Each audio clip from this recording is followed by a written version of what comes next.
Guys, this is a Roman chair. Some of you who do CrossFit might look at this and say, hey, it looks like a small GHD, right? A glute hamstring developer. It essentially is, right? It's a smaller version of a GHD, just less bulk to it, right? It's meant for kind of some other things than a GHD is for, but there's a lot of similarities. And one of those big similarities is we can use this to train our glutes, our back, our hamstrings, really all the muscles on the back side that a lot of runners tend to have underdeveloped. And just most people in general really have a lot of underdevelopment of these muscles for, well, a lot of different reasons, right? A lot of sitting that we do, we move forward for the most part, never really move backwards. So these muscles don't get a chance to really fully express themselves. So the Roman chair is a great tool we can use to train our glutes, train our back muscles here, train our hamstrings, all these muscles on the back that really deserve to be trained, and it can really help with low back pain, turning on your glutes. I hear that a lot. I can't turn my glutes on. I've done bridges a million times.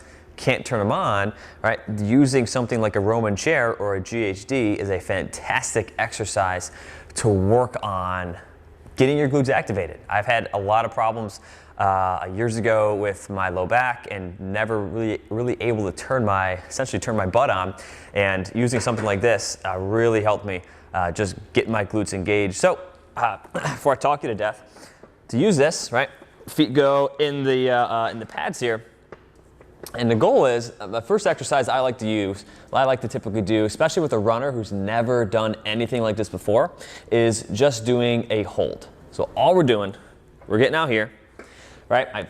What's holding me up, yes, it's this pad, but also it's the fact that my calf area is against that top pad. And all we're gonna do is just hold this position.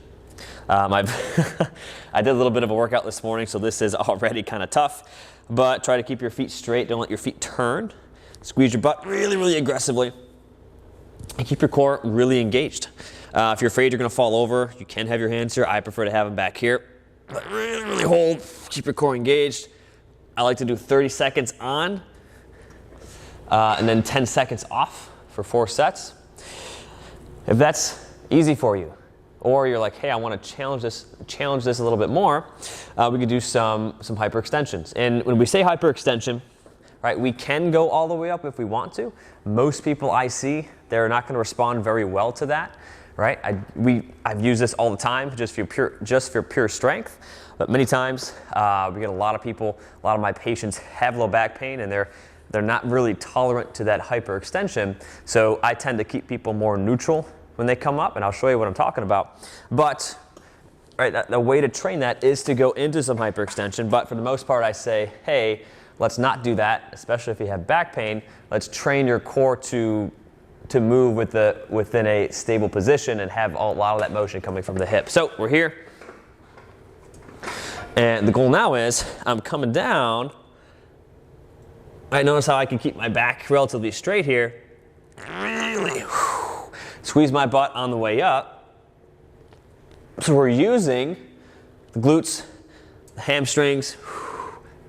The core is really engaged. The back muscles are being used. For the most part, the back is still in a pretty stable position. And we can move it, we can target it differently, but for this, I really want to go for squeezing the butt, going all the way down, all the way back up. These are two I typically start with for most of my patients and say, hey, let's get some activation of your glutes, hamstrings, and back. If they've never done it before, guys, especially if you've never done this before, lay right on your stomach. It's a great one just to get things started. And also, right, you might have some back pain when you do this. I don't mean just, hey, I feel my back working, but if you actually have back pain with this, that's a sign that something is not right. You might have some underlying tightness, mobility restrictions, right? Maybe you're not pulling here the right way, right? Your legs might not be hooked on the right way. So if you do have pain, something's going on, and maybe you are using this completely right, because I used to do this in high school and had a lot of low back pain. So you have to make sure your core is engaged, you're squeezing your butt. If you do have back pain, take a step off, right? Send us a message, totally cool with that. but I want to make sure you guys are using this the right way, and this is how we do it. And I'm going to show you in a follow-up video how you can do this at home with a few kind of modifications with either a bench, a massage table, which I'm going to show in a second, or your bed maybe, and maybe a friend to hold your feet down. But guys, I hope you liked the video, and this is the Roman chair.